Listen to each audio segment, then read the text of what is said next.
Here it is, the brand new iPhone 7 in all its glory. My iPhone is in matte black and the iPhone 6s here is in space gray. The iPhone 7's matte black color is this year's answer to the space gray from last year.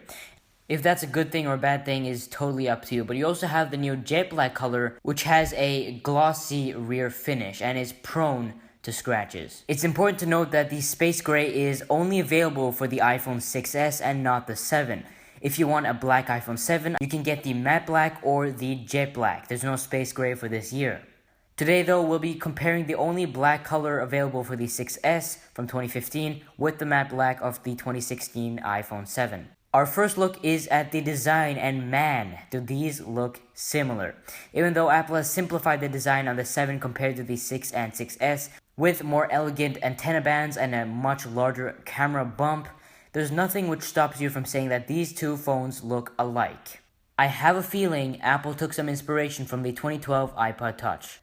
Anyways, both these phones have similarities and differences. What's mutual about these phones is of course the display, which isn't the best display on the market, but it's just okay for everyday usage.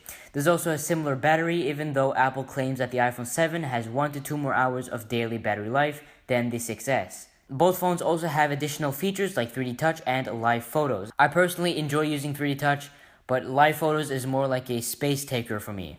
There are also significant differences as well. There's of course the controversial removal of the headphone jack, a new smart dual speaker system, and of course these other minor differences.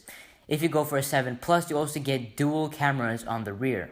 The iPhone 7 is also water resistant, unlike the iPhone 6 and 6s, which did not have any rating at all. Anyways, let's come back to the focus of this video, which is the color.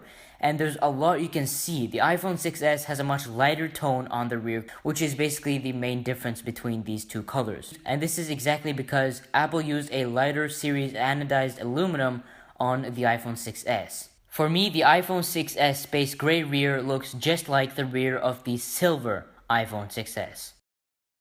Anyway, something which I really like about these two phones is that the front is black, so both of these have front bezels. And this is a great factor for late night media consumption.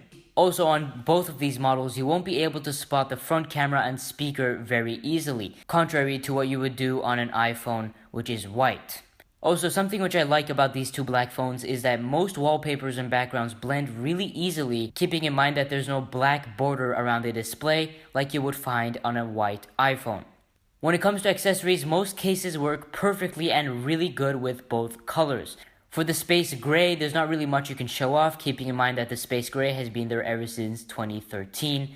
So you can go with a case like the Apple silicone case or the iPhone leather case from Apple. And if you're getting a matte black finish on the iPhone 7, check out an open back bumper case like this one from Evolutive Labs. And this is great to show off the stealthy black color on the back. If you hate scratches, you can also slap on a rear protector for that extra amount of security. Overall, both phones look amazing, given the fact that Apple really has mastered both designs on both devices. The matte black finish personally looks much more stealthier and honestly just more fresh compared to this space gray. Tell me what your favorite color is between these two in the comments below, and thank you very much for watching.